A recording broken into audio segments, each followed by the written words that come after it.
tayo ng pansit canton. Ayan na, tapos na. Ang dali lang, no? Ang dali lang magluto ng pansit canton. Today's ulam is pansit canton. Super yummy. Yummy kaayo yan. Tikman na natin kung masarap na kaya ito.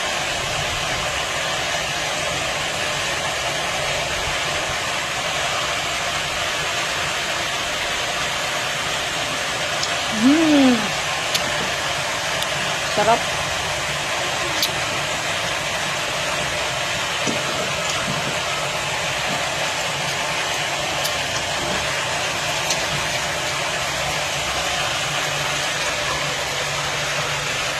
Sarap na po yan.